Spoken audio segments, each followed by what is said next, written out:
علیہ السلام کے ظہور کی تعجیل کے لیے بآواز بلند صلوات۔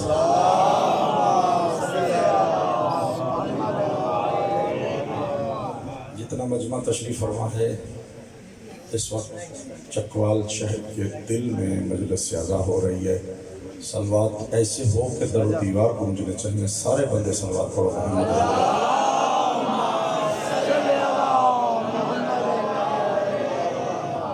خصوص جو میرے بھائی عزیزی آپ جو کھڑے ہوئے ہیں، آپ اس وقت پنڈال کا حصہ ہیں، اب اپنے آپ کو باہر نہیں سمجھیں۔ آپ نے ہی تو مجلس ظاہر میرے سامنے آپ ہیں، وہ باقی جو بیٹھے ہیں وہ سب دور ہیں۔ اب آپ کی ذمہ داری ہے تاکہ مجلس کو آپ زینت بنائیں۔ جوان ہیں، مولا آپ کی جوانی سلامت رکھے انشاءاللہ۔ ایک بلند آواز سے صلوات پڑھیے محمد اللہ۔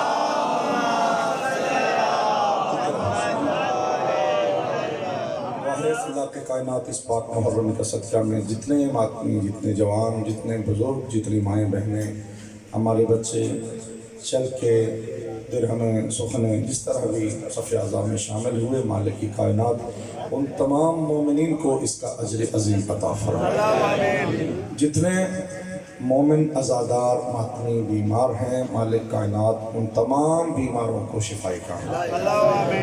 جتنے بزرگان ماتمی اس صف اعضاء کے خدمت گزار اس دنیا سے جا چکے ہیں، مالک کائنات ان تمام خدمت گزارانے صف اعضاء مظلوم کربلا کو اعلیٰ علیین میں جگہ عطا فرمائے۔ جتنے بزرگان خدمت کر رہے ہیں، جتنے جوان خدمت کر رہے ہیں، حسین کی پاک ماں ان سے راضی و خوشنود ہو جائے۔ اے مولا ہمارے آقا و ہمارے مالک اس صف اعضاء کے وارث امام صاحب الزمان علیہ السلام کے ظہور میں تعجیل فرما۔ ہم سب کو اپنے امام کے خادموں میں شامل ہو کر کربلائے وقت میں شامل ہونے کی توفیق عطا فرما۔ یا اللہ بالخصوص جن مومنین نے ہمارے ذمہ دعائیں لگائی ہیں، مخصوص مومنین پریشان حال بیمار، جن مومنین نے دعائیں ہمارے ذمہ لگائیں، بالخصوص جتنے میرے جوان میرے بزرگ اس وقت تشریف فرما ہیں، اے اللہ بھگ کے حسین مظلوم تمام کی دعاؤں کو مستجاب فرما۔ بالخصوص نمبردار چودھری قاسم صاحب بیمار ہیں، عریف جاوید، ان کی مشکلات مالک کائنات بحق کے امام سجاد علیہ السلام ان کو شفا عطا فرما، عریف صاحب کی مشکلات کو حل فرما۔ ہمارے بزرگ عزادار، ہمارے عظیم اس سالار اور ان کے جلوسوں کے لائسنس دار میری مراد جناب چودھری محمد علی خان صاحب ہیں، مالک کائنات ان کو صحت و سلامتی اور طول عمر عطا فرمائے۔ ان کو مالک اس تمام امور کا جو خدمت صف اعضاء ہے اس کا بہترین اجر عطا فرمائے۔ ان کے آباء و اجداد جو یہ صف اعضاء قائم کر کے گئے، مالک ان کو امام حسین کے قدموں میں جگہ عطا فرمائے، اور مالک ان کی نسلوں میں اس صف اعضاء کی خدمت کو تا ظہور قائم آل محمد علیہ السلام جاری و ساری فرمائے۔ اپنی اپنی دعاؤں کو مد نظر رکھتے ہوئے جتنی دعا اہم ہے اتنی بلند آواز سے صلوات پڑھ لیں محمد اللہ۔ اعوذ باللہ من الشیطان الرجیم، بسم اللہ الرحمن الرحیم، الحمدللہ رب العالمین، الصلاة والسلام علی نبینا وآلہ الطیبین الطاہرین المعصومین ولعنت اللہ علی اعدائہم اجمعین، اما بعد فقال اللہ الحکیم، بسم اللہ الرحمن الرحیم، انما ولیکم اللہ ورسولہ والذین آمنوا الذین یقیمون الصلاة ویؤتون الزکاة وهم راکعون۔ صلوات۔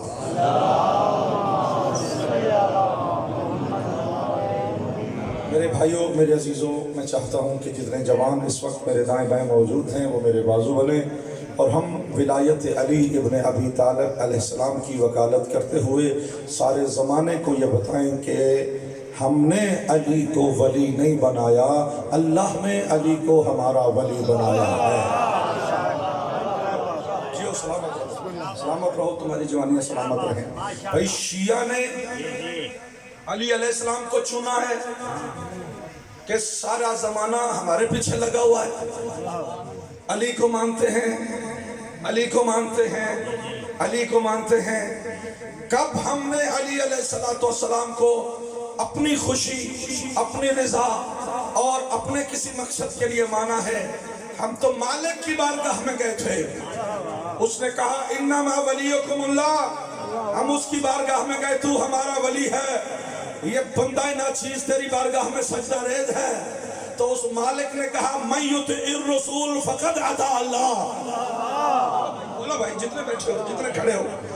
اس نے ہمیں کہا میں یطیع رسول شاہ فقد اطاع اللہ. ہم تو اس کی بارگاہ میں گئے تھے مالک تیری اطاعت کرنے آئے ہیں, تو ہمارا خدا ہے, ہم تیری بارگاہ میں آئے ہیں, تو نے ہمیں بنایا ہے, تو ہمارا پالنہار ہے, تو ہمارا رازق و مالک ہے. یہ بندہ ناچیز تیری ولایت کا قائل ہو کے تیری ذات کے آگے عبدیت کا سجدہ کرنے آیا ہے. ہم اس کو یا اللہ مدد کہنے کے لیے گئے, اس نے ہمیں محمد کا رستہ دکھا دیا. اور اٹھانا عزیزان محترم, ہم تو گئے تھے اس کی بارگاہ میں. اس نے کہا خبردار میری طرف منہ اٹھا کے مت آنا. قرآن پڑھ رہا ہوں, کہا من یطع الرسول فقد اطاع اللہ. جس نے میرے رسول کی اطاعت کی اس نے اللہ کی اطاعت کی. یعنی جس نے میرے نبی کی اطاعت نہیں کی اس نے میری بھی اطاعت نہیں کی. تو پھر اگر محمد کی اطاعت نہ کرے تو وہ اپنی اطاعت تسلیم نہیں کرتا. اگر محمد سے مدد نہ مانگے تو وہ کیسے مدد کر دے گا؟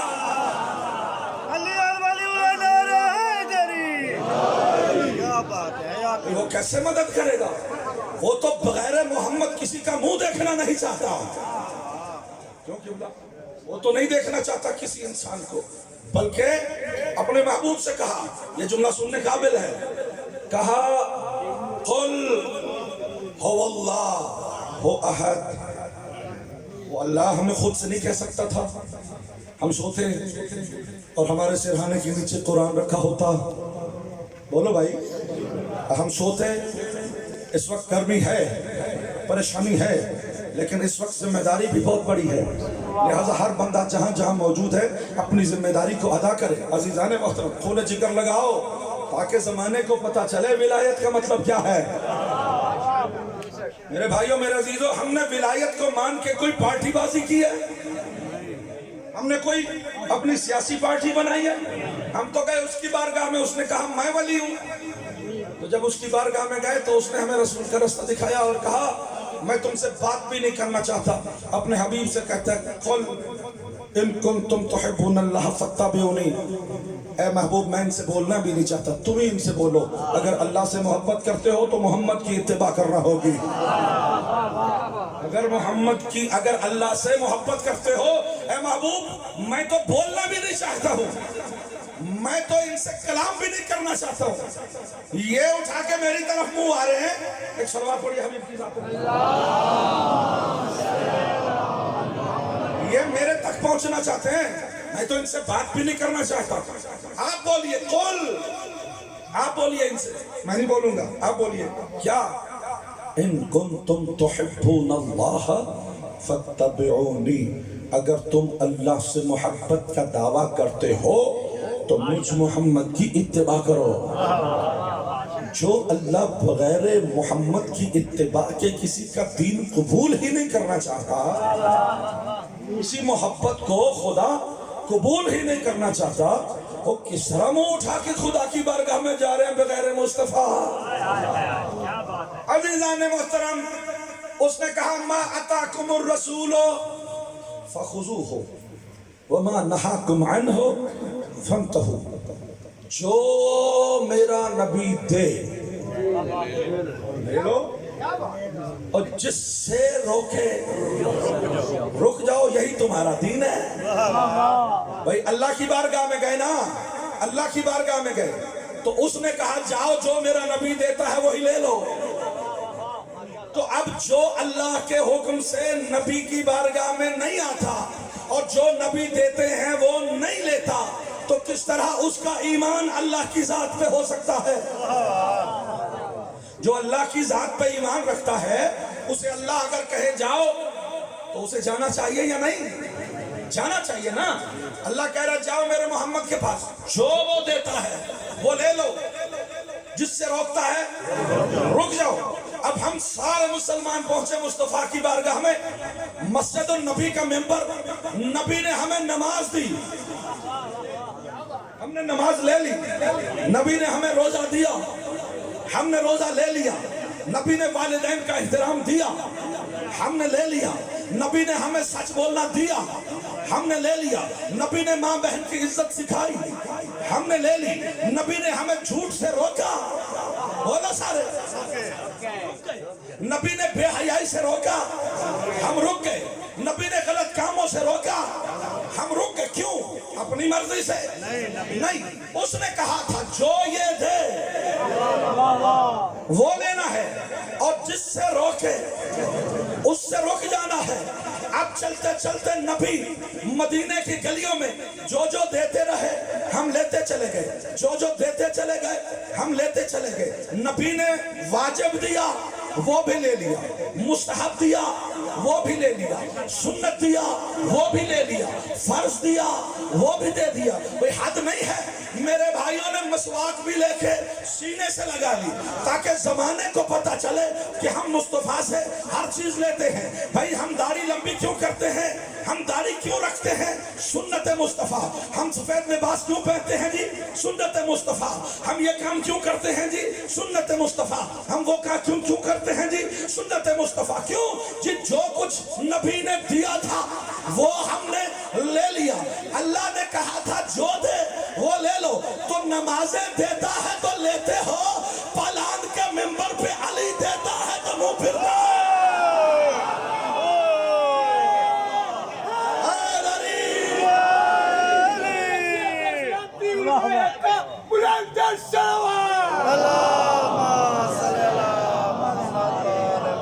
نماز اللہ نے کہا اقیموا الصلاۃ, نبی نے پہنچایا, ہم نے لیا. لیکن کوئی مسلمان جو میری بات سن رہا ہے, میں پوری ذمہ داری سے چوک پہ بات کر رہا ہوں, ویڈیو ہو رہی ہے, نوٹ کرو. اور خدا کی قسم میں سارے زمانے کو پورے تشیع کو ساتھ لے کر آل محمد کے چاہنے والوں کی طرف سے وکیل بن کے ساری کائنات کے سامنے آل محمد کی ولایت کا مقدمہ لے کے پیش ہوا ہوں کہ بتاؤ پورا قرآن چھان کے مارو. اللہ نے کہا میرے مصطفیٰ ان کو نماز کی واجب ہونے کی تبلیغ کر دو, اور یہ کبھی بھی نہیں کہا. اللہ کو پتا تھا یہ میرا مصطفیٰ ہے.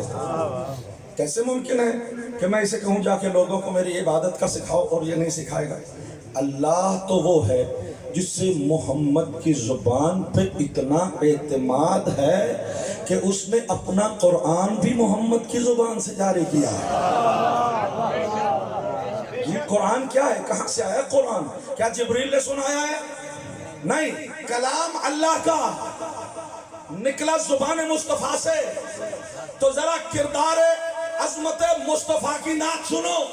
مصطفیٰ اسے کہتے ہیں کہ جو اتنا عظیم ہو, اتنا بڑا امین ہو. بھائی مکے کے مشرک جسے امین کہیں وہ امین نہیں ہوتا. امین وہ ہے کہ جس کی امانت پہ اللہ اعتماد کر کے زمانے کو بتائے دیکھو میں مصطفیٰ پہ اتنا اعتماد کرتا ہوں. بات اسی کے منہ سے نکلتی ہے. جسے قرآن کہہ دے اسے قرآن مان لینا, جسے حدیث کہہ دے اسے حدیث مان لینا.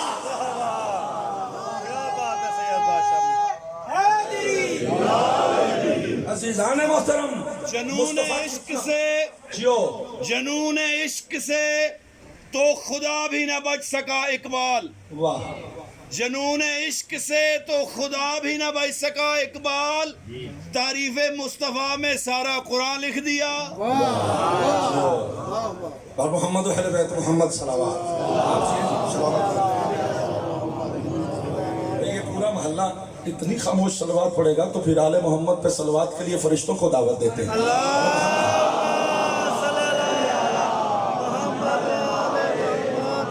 بھائی مصطفیٰ کی زبان پہ اتنا اعتماد تھا اس کو کہ اس نے مصطفیٰ کی زبان سے قرآن کو بھیجا اور مصطفیٰ کی زبان سے کہلوایا میرا حبیب بناؤ پلان کا ممبر, کٹھے کرو سارے اور جتنے ہیں ان سب کو بتاؤ کہ اللہ کی مشیت یہ ہے کہ اللہ کے پاس جاؤ تو اللہ محمد کے پاس بھیجتا ہے, اور ان کو بتاؤ کہ جب محمد کے پاس آؤ گے تو محمد علی کے پاس بھیجتا ہے. اور چاہتا ہوں عزیزان محترم جی, آپ کے گھر کے دروازے ہوتے ہیں, اس دروازے سے جو بھی باہر سے آنے والا ہے نا، عزیز، کوئی دوست، کوئی رشتہ دار، اسے گھر کے کمروں میں جانے کا موقع ایک بار ملتا ہے، لیکن دروازے کے متھے 2 بار لگتا ہے۔ ایک بار آتا ہے تو دروازے سے گزر کر، ایک مرتبہ جاتا ہے تو دروازے سے گزر کر۔ کائنات عالمین کے سردار نبی نے کائنات کو مخاطب کر کے علی کی عزت کا یوں قصیدہ پڑھ کے کہا، انا مدینۃ العلم وعلی بابھا۔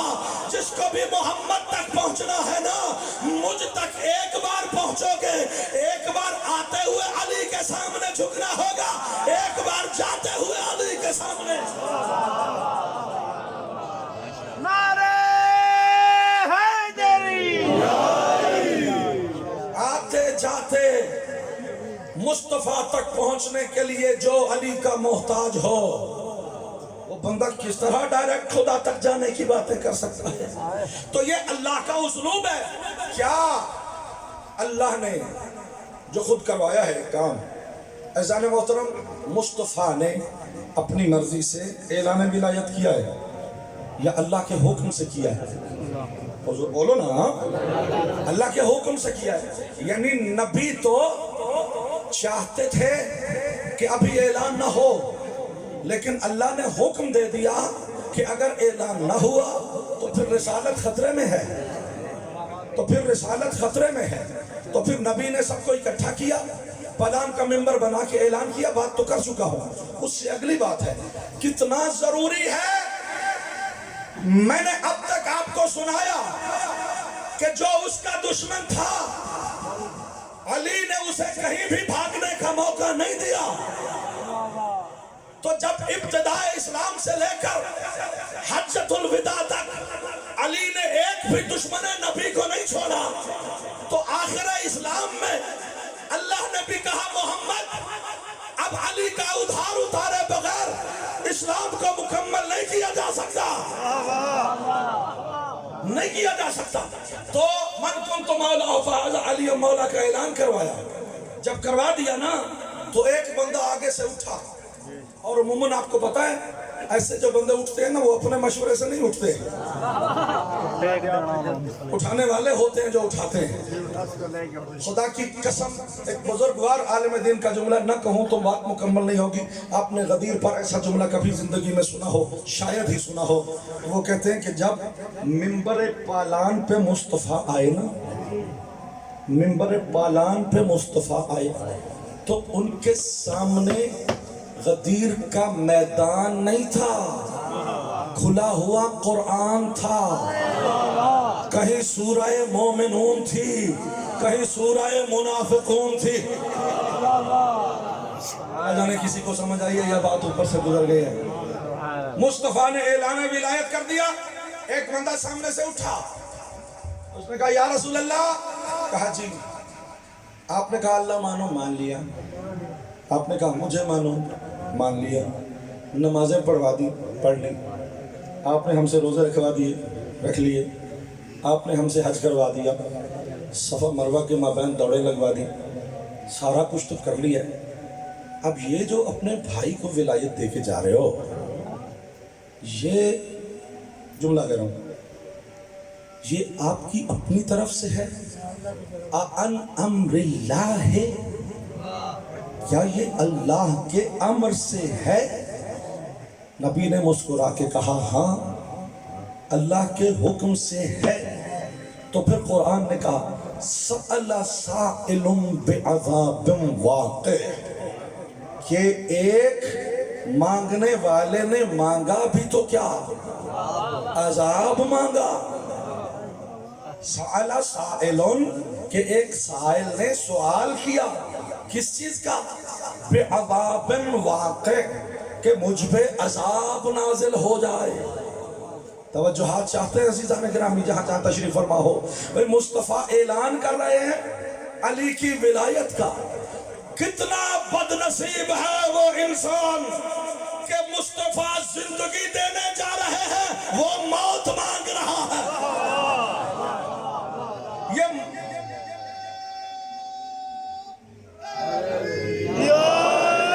یہ خم غدیر کے میدان میں جب اس انسان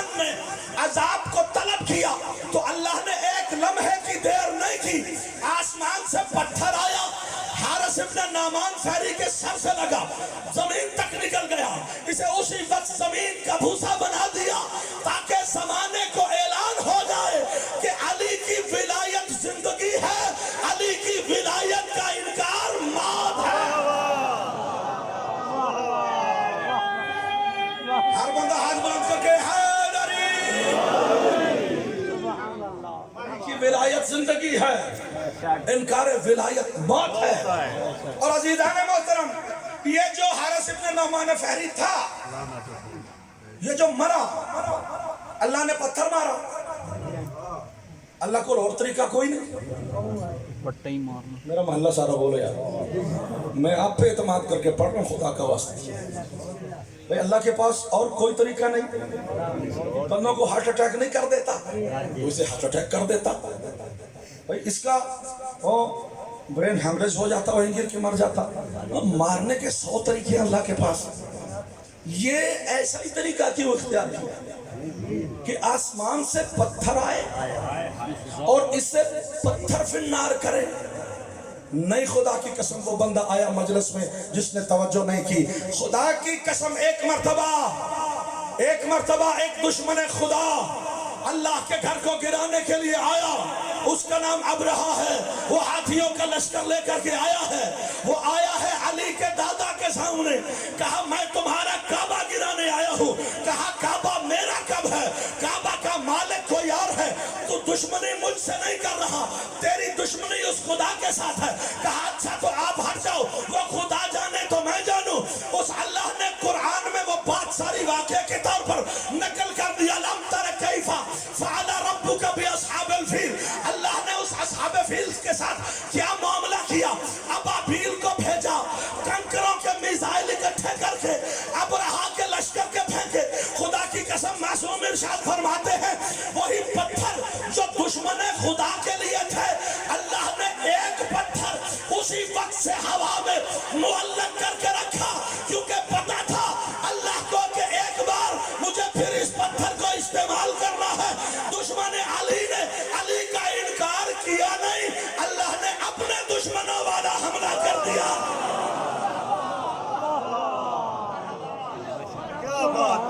حق دا امام، ہر بندہ بولو کل ایمان، جیڑا نعرہ نہ مارے شیطان، اس تے لعنت صبح و شام۔ نعرہ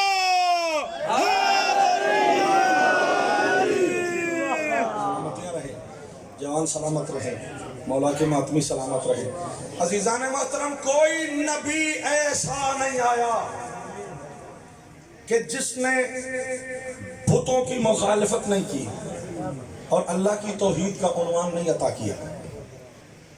سوچ رہے ہو میری جانب جناب جائے؟ دیکھیے آدم آئے تو توحید کا تعارف کرایا، ایک ہی کلمہ ہے آدم سے لے کر عیسیٰ تک، کیا؟ لا الہ الا اللہ۔ یہ جو نبی بنتا ہے نا، نبی یہ بت مخالف ہوتا ہے، لہٰذا کوئی بت پرست نبی نہیں ہو سکتا۔ بات لمبی کر رہا ہوں، میرا ساتھ دو جی۔ قبلہ کوئی بت پرست نبی ہو سکتا ہے؟ نہیں، وہ توبہ کر کے مسلمان ہو سکتا ہے، نبی کا امتی ہو سکتا ہے، مومن ہو سکتا ہے، متقی بن سکتا ہے، جنت جا سکتا ہے، ٹھیک، لیکن اللہ کا نمائندہ نہیں بن سکتا۔ اور اللہ کے نمائندوں میں سب سے کم درجہ ہے نبوت۔ نبی نہیں بن سکتا کوئی بت پرست۔ اچھا جی، نبی اللہ ہی بھیجتا ہے معصوم بنا کے، اور نبی کا کام کیا ہے؟ سب سے بنیادی کام یہی ہے کہ اس زمانے کے جتنے خدا ہیں جھوٹے خداؤں کی نفی کرنا اور سچے خدا کا اس بات کرنا۔ لہذا آدم آئے تو کلمہ یہی تھا، لا الہ الا اللہ، کیونکہ بت پرست سب کچھ کر سکتا ہے، لیکن جب لا الہ کہے گا کوئی معبود نہیں تو اس کی بات سنے گا کون؟ جس کو وہ مسلمان کرنا چاہتا ہے وہ کہے گا خود تو بت پرستیاں کرتے رہے ہو، اب آئے ہو ہمیں دین بتانے، تو کون مانے گا اس کی؟ لہٰذا وہ معصوم ہوگا جس کا سر کبھی بھی بتوں کے سامنے جھکا نہیں ہوگا۔ لہٰذا اس نے آدم کو بھیجا معصوم، ان کا حق تھا وہ کہتے لا الہ کوئی اور معبود نہیں ہے بس وہ اللہ ہے. اچھا نوح آئے کون سا کلمہ لا الہ الا اللہ. اچھا بہت سے نبیوں نے توحید کا ایسا پرچار کیا بت پرستی کی مخالفت میں ایسے آگے گئے کہ اللہ نے پھر ان کو درجات بھی دیے, ان پہ امتحان بھی آئے, لوگوں نے سختیاں بھی کی اور وہ بہت اللہ نے ان کو درجات بھی دیے. 1.25 لاکھ نبیوں میں سے اللہ نے 313 بندے چن کے رسول بنا دیے. دیکھو جتنی بات کر رہا ہوں سرکار دو عالم ختمی مرتبت رحمت دو جہاں محمد مصطفیٰ صلی اللہ علیہ وآلہ وسلم صلوات سارے بندے پڑھے جہاں جہاں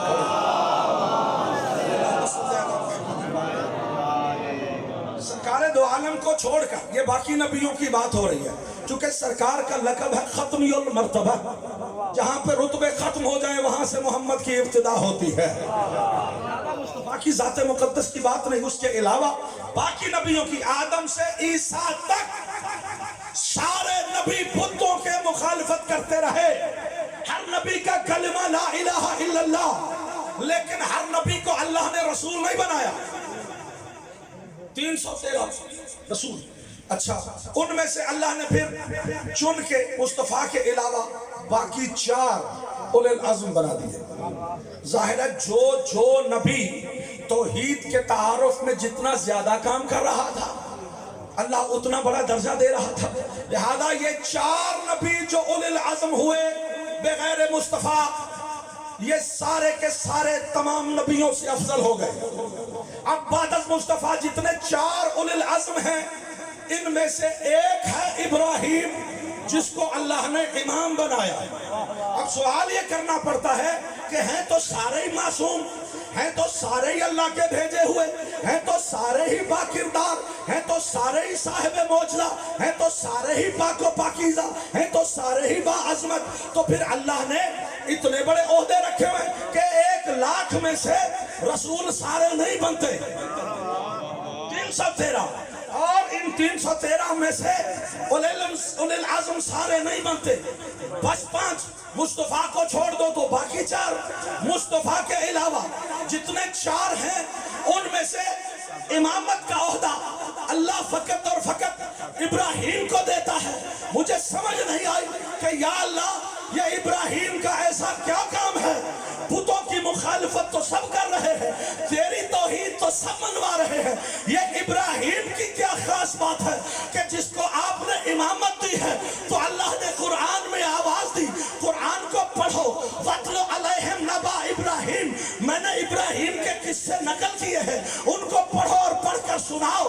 تو میں نے جب ابراہیم کا قصہ پڑھا تو مجھے اللہ نے صاف صاف بتا دیا جو زبان سے بت پرستی کی مخالفت کرے وہ نبی ہوتا ہے, جو بت شکن ہو وہ امام ہوتا ہے.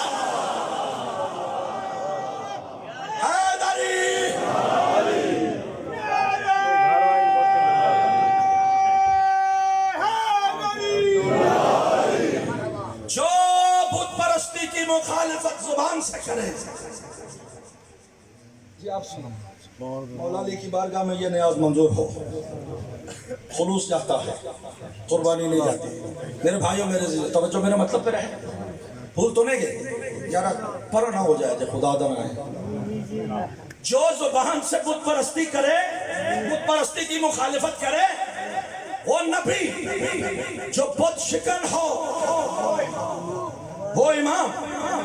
لیکن امامت کے درجے میں بھی پھر فرق تو ہوگا کہ ابراہیم کی امامت اور ہوگی, علی کی امامت اور ہوگی. بندے حیران ہو کے پوچھیں گے بس پھر وہ علی والا قصہ چھیڑ دیا اس نے, چنگا بھلا نبیوں کی بات کر رہا تھا پھر علی کی بات. ہاں آئیے دلیل دے رہا ہوں. اللہ نے قرآن میں آدم کا قصہ رکھا کیوں, نوح کا قصہ رکھا کیوں, ابراہیم کا قصہ رکھا کیوں, حالانکہ وہ ہمارے نبی بھی نہیں. اللہ چاہتا یہ ہے کہ ان کو بھی پڑھو ان کو بھی دیکھو, پھر فیصلہ کرو کہ کون کس عظمت کا مالک ہے. میرے عزیز و شیعہ سنی جہاں جہاں میری آواز سن رہے ہو, سارے نبی زبان سے بت پرستی کی مخالفت کر رہے ہیں تو نبی امام نہیں. ابراہیم اکیلا امام ہے چونکہ ان سارے نبیوں میں سے بت شکن فقط ابراہیم ہے. اور وہ واقعہ آپ کو یاد ہے نا, خود شکنی کی کیسے؟ جب سارے گاؤں والے شہر والے نکل گئے نا باہر، انہوں نے اپنے گھوڑا ہونا کا موقع چنگا ہے، وہ بت خانے میں آ گئے، کسی کی ٹانگ نہیں، کسی کا سر نہیں، کسی کا ہاتھ نہیں، توڑ پھوڑ کر کے سارے، وہ جو لمبے قد والا تھا نا اس کے گلے میں کلہاڑا ڈال دیا، پتہ نہیں میں کالج پہ پڑھنا ہے۔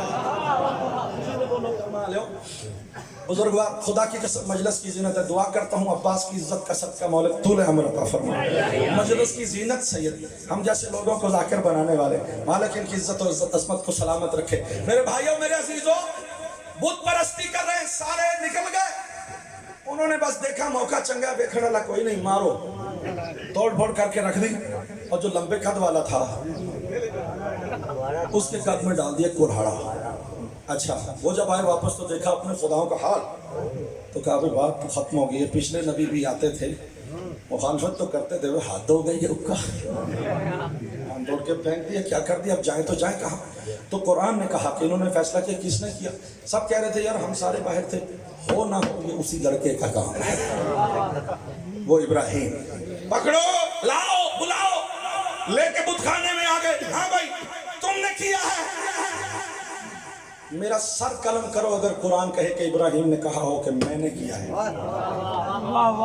سامنے بھی نہیں کیا اور یہ کہا بھی نہیں کہ میں نے کیا ہے، جب کہا نا تم نے کیا، اس نے کہا کلہاڑا میرے پاس ہے،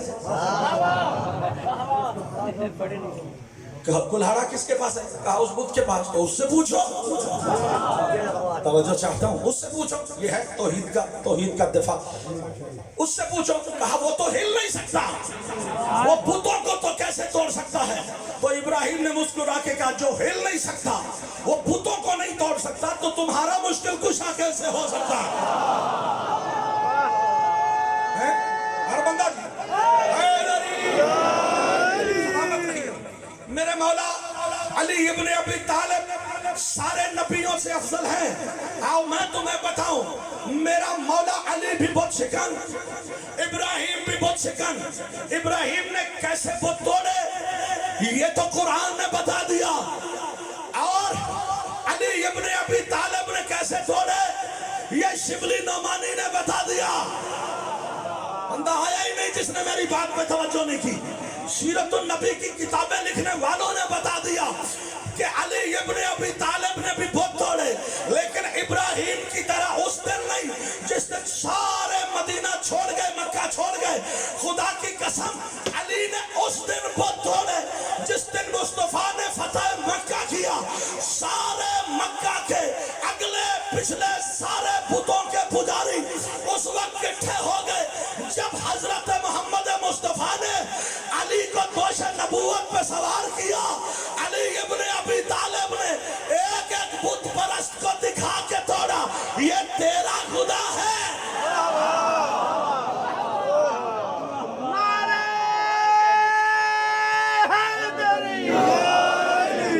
ایک ایک کو دکھا کے توڑا علی ابن ابی طالب نے، تاکہ کسی کو شک نہ رہے کہ یہ بت کس نے توڑے ہیں، یہ بت کس نے توڑے ہیں۔ عزیزان محترم یہی تو وجہ ہے کہ اللہ رب العزت نے آل محمد کو یہ مرتبہ دیا ہے کہ ان کا مرتبہ اللہ نے انبیاء سے بالا تر رکھا ہے، اور قرآن میں اللہ نے آل محمد کے قصیدے پڑھنے کے لیے انبیاء کی عظمتوں کے قصیدے سنائے ہیں کہ بندہ پڑھے ان کو۔ حضرت ابراہیم کی بات آئی تو اسی پہ ختم کرتا ہوں۔ عزیزان محترم ابراہیم علیہ السلام اللہ کے دیکھو کتنے عہدے ہیں، نبی ہیں، رسول ہیں، اولی العزم ہیں، خلیل ہیں، امام ہیں، ہے نا؟ تو ایک دن اللہ سے کہتے ہیں یا اللہ، اور ہے کیف تحیی الموتیٰ، یا اللہ یہ مردے زندہ کیسے کرتے ہو؟ تو اللہ نے ڈانٹا، اولم تؤمن، ابراہیم اتنے عہدے دے دیے ابھی ایمان نہیں رکھتے ہو؟ فوراً کہا نہیں میرے اللہ ایمان رکھتا ہوں، وَلَكِنْ لِيَطْمَئِنَّ قَلْبِي، اطمینان قلب چاہتا ہوں، بس ذرا دل مطمئن چاہتا ہوں کہ دیکھوں کہ تیری ذات کا کرشمہ کیا ہے۔ عزیزان محترم تو پھر اللہ نے کہا اچھا ٹھیک ہے دیکھو، تو پھر اختیار بھی ابراہیم ہی کو دے دیا، جاؤ پہاڑوں میں نکل جاؤ، اپنی مرضی کے پرندے بلاؤ، ان کے گلے کاٹ کے نا چونچ اپنے پاس رکھ لے اور ان کا گوشت پھیلا دے، پھر ان کو بلا کے دیکھ لینا اور پھر دیکھنا ہم کیسے زندہ کرتے ہیں. اچھا ابراہیم بھی نکل پڑے چھری بغل میں لے کے نکل پہاڑوں میں جا کے نا. اب وہ مخصوص 4 پرندوں کو بلایا. ان میں سے ایک کوا ہے ایک مور ہے. تو ان کو غراب کوے کو کہتے ہیں. سب کو بلایا وہ بھاگتے آگے. نبی کے پاس آ کے بیٹھے. نبی نے کہا بھائی گردنیں آگے کرو. پتہ نہیں میں چکوالج پڑھنا ہے. سبحان اللہ. نبی نے ایک ایک کو کیا ذبح کر کے چونچ رکھ لیے. باقی گوشت کے کیے ٹکڑے قیمے بنا کے پھر مکس بھی کیے. اور پھر وہ سارا اچھا جس طرح وہ سائنسدان نہیں کرتے اپنی ایک تجربہ گاہ بناتے ہیں اس میں پورا ایک ماحول بناتے ہیں وہ پھر وہ. تو ابراہیم بھی یہی کچھ سلسلہ پہاڑوں میں جا کے ہیں اکیلے اور کر رہے ہیں یہ سارا سلسلہ. وہاں پھینک وہاں پھینک وہاں پھینک وہاں پھینک. غور فرمائیے گا عزیزاں. تو اب جب سارا گوشت ادھر ادھر ملا کے پھینک دیا نا اب یوں چونچ پکڑ لی ہاتھ میں تو کہتے ہیں غراب. جہاں جہاں کوے کے گوشت کے ٹکڑے تھے حجت پروردگار کی آواز کو سنا تو گوشت کے ٹکڑے پرواز کرنا شروع ہوئے. ہائے ہائے ٹکڑے گوشت کے پرواز کرنا شروع ہوئے. اور 4 چونچوں میں سے یہ ہے نبی کی آواز کی معرفت. یہ معجزہ ہے نبی کا کہ گوشت کو بھی اہل معرفت بنا دیتا ہے. کہ یہ نہیں کہ کوا آیا اس کے ٹکڑے آ کے مور کے ساتھ لگ گئے. نہیں وہ گوشت کے ٹکڑے اپنی ہی چونچ کے ساتھ آ کے لگے پھڑ پھڑا کے اڑا. اور اللہ نے کہا دیکھو میں نے کیسے زندہ کیا ہے. خدا کی قسم میں یہی تو سمجھانا چاہتا ہوں زمانے والوں. نبی اگر گوشت کے ٹکڑوں کو بھی بلائے نا تو آ جانا چاہیے. یہ نہ ہو کہ کسی انسان کو بلاتا رہ جائے اور وہ مڑ کے بھی نہ دیکھے. آنا چاہیے. ہر کسی کو نبی کے پاس آنا چاہیے. جب نبی بلا رہے ایک صلوات پڑھیے محمد والے.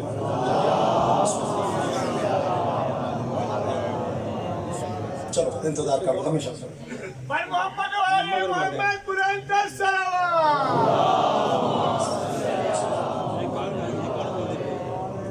چلو اچھا ہو گیا بزرگوار تشریف لے آئے. تو بات میں ختم کرتا ہوں. تو بات ہو رہی ہے کہ اللہ نے آل محمد کو جو درجہ دیا ہے بندے پتہ نہیں کتنے پھلی پہ انہیں میں شاعروں کی زبان بولنا. اللہ نے نبیوں کو آل محمد جیسا نہیں ہونے دیا. یہ بندوں کو اٹھا اٹھا کے غیر معصوموں کو اہل بیت کے برابر. بھائی حضرت ابراہیم علیہ السلام نے 4 پرندے ذبح کیے گوشت کے ٹکڑے پھیلا کے. تو پھر ان کو ایک ایک کو بلایا. بات ختم کروں تو وہ ایک ایک کر کے اڑ گئے. تو اللہ نے کہا ہاں بھائی ابراہیم اطمینان آیا. ہاں جی آ گیا. اچھا وقت گزر گیا. اللہ نے مصطفیٰ کو نبی بنا کے بھیجا قرآن بھیجا. اس میں یہ سارا قصہ لکھا. آ گیا تیرے میرے چھٹے امام کا دور. ایک بندہ قرآن اٹھا کے آ گیا یا ابن رسول اللہ. ہاں جی ایس آیت نہیں سمجھ نہیں آئی. کہا کیا سمجھ نہیں آیا. کہا یہ کیسے ہو سکتا ہے قرآن میں آیا لیکن یہ کیسے ہو سکتا ہے کہ گوشت کے ٹکڑوں کو کوئی بلائے اور وہ گوشت کے ٹکڑے مرے ہوئے جانور کے ٹکڑے اٹھ کے خود بخود اڑتے ہوئے آ جائیں. یہ کیسے ممکن ہے. آپ پلیز اس کی تفسیر بتا دیں. تو نبی نے مولا حضرت امام صادق نے کہا کہ تفسیر آؤ میں تمہیں بتاؤں کیا ہوتی ہے. اللہم صلی اللہ محمد علیہ وسلم. بات ختم کر رہا ہوں. ابراہیم نے پرندے زندہ کیے نا. بندہ پوچھ رہا ہے امام صادق سے ہاتھ سے پکڑا لے کے مدینے سے باہر چلے گئے. بیابان میں جا کے کہا چپ کر کے کھلو جا. اب نبی اعظم نے حضرت مولا امام صادق نے 4 پرندوں کو آواز دی. ان کے اسی طرح سے گلے کاٹے. ان کو اسی طرح گود پھیلا کے بلا کے اڑا کے بتایا ایسے زندہ کیے تھے. جیو بھائی ہر بندہ حیدری. تو عزیزان محترم ایک صاحب مجھ سے سوال جواب کرنے لگے کہ جناب آپ تو بات کرتے ہیں کہ آل محمد انبیاء سے افضل ہیں تو اس میں فضیلت کی بات کیا ہے؟ زیادہ سے زیادہ یہ بات ہو کہ انہوں نے بھی پرندے اڑائے، انہوں نے بھی پرندے اڑائے، تو بات تو برابری کی ہے۔ آپ یہ کیوں کہتے ہیں کہ آل محمد افضل ہیں بعد از مصطفیٰ تمام نبیوں سے؟ میں نے کہا اسی واقعہ پہ تھوڑا غور کر لیتا تو یہ واقعہ خود بتا رہا ہے کہ ابراہیم کون ہے اور علی کا بیٹا امام صادق کون ہے۔ میرے بھائیوں عزیزوں، میں نے کہا حضرت ابراہیم کا واقعہ پھر پڑھو۔ اللہ کہہ رہا ہے تم ایمان نہیں رکھتے، وہ فرماتے ہیں ایمان ہے لیکن مجھے اطمینان چاہیے، تو اللہ نے فرمایا کہ جاؤ پرندے اڑا کے دیکھو تاکہ تجھے اطمینان مل جائے۔ تو پڑھا قرآن، سمجھنے کی کوشش کرو۔ ابراہیم پرندے اڑاتا ہے اطمینان لینے کے لیے، علی کا بیٹا اڑاتا ہے اطمینان دینے کے لیے۔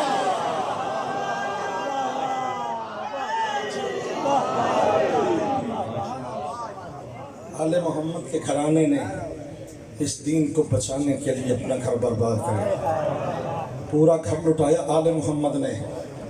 یہ دین کی تبلیغ کوئی آسان کام نہیں ہے، یہ دین کو بچانا کوئی آسان کام نہیں ہے۔